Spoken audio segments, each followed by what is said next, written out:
Luto naman tayo ng beef. Natural, wala naman akong nakitang chicken burlo.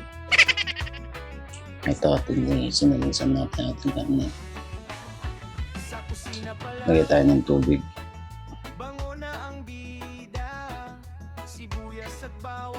Kamintang buko. Sibuyas.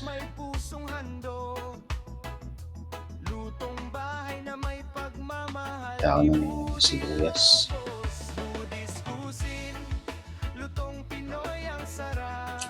Asin.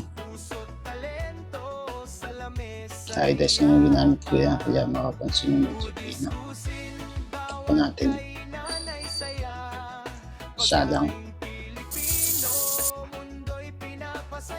Ito, dulo na siya. Ayan, malambot na to dito sa part na to. Lagyan natin ating gulay. Ready na to.